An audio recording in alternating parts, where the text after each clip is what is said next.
What's going on YouTube? It's Gadgets Boy. Welcome to another video, and we've got the iPhone 11R over there with a white camera area and the iPhone 11, just a standard version. So one thing I wanted to talk about was just the design of these devices and not really diving too much about specs and stuff, because all rumors, and including this is a rumor, we don't actually know if this is going to be the final design of what we can expect, but they haven't got it really wrong in so many years now. So I'm expecting it to be what we can see in front of us. Maybe we'll see slight differences, like changes like volume buttons and stuff like that. The silent vibration button on the side might be slightly different, but we'll see. We'll wait for that in September and see what they actually bring out. But without further ado, let's have a look at this camera design and see what we think of it.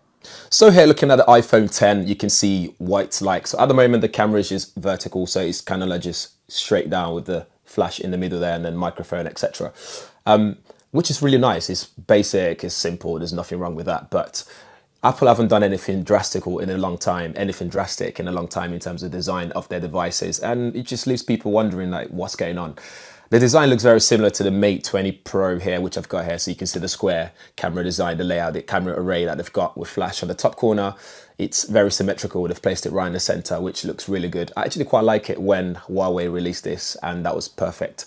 But Apple have the thing for putting camera in the corner of their devices, which I don't know why. It's a bit asymmetrical, so it's not the nicest design for most people, but you get used to it over time.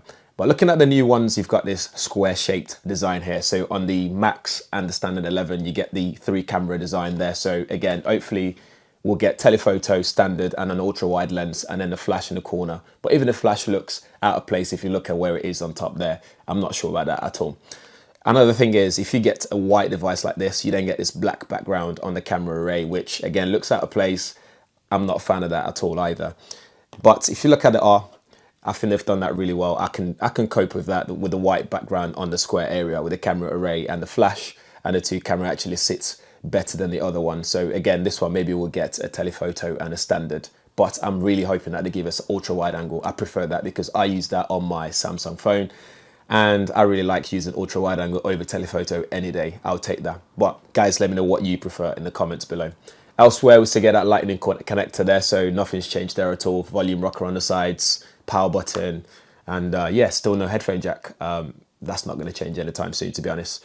Again, another thing is to see how bumpy it is or how raised it is from the device as well, which is quite similar across the board. So on this R head I'm looking at, you can see the camera just sticks out ever so slightly, but not as much as the current 10, as you can see there. So again, I prefer that. It's not too bumpy. So, but when you put cases on it, I don't know how that's going to look. So it'll be interesting to see what happens with the kind of accessories that we get with the new iPhone 11. But anyway, it's just a quick rundown of this design. I'm not a big fan, as you can tell, but I think it's something that you get used to. I'm all about functionality over design anyway. So if we can get that ultra wide angle lens, upgraded camera, as usual, I'm guessing we're going to get an upgraded processor chip in there, maybe a bigger RAM, who knows, bigger battery. That's just my shopping list of things I would like to see. Bigger battery, maybe bigger RAM in there as well. But yeah, we shall see.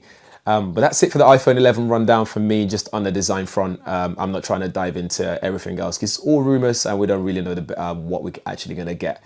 But if I'm to go by history, rumors are usually right when it comes to Apple products. But anyway, guys, so let me know what you think in the comments below. Hit that subscribe if you haven't subscribed already, and hit the bell notification so you'll be one of the first people to know every time there's a video on this channel. Thanks for watching. See you in the next one.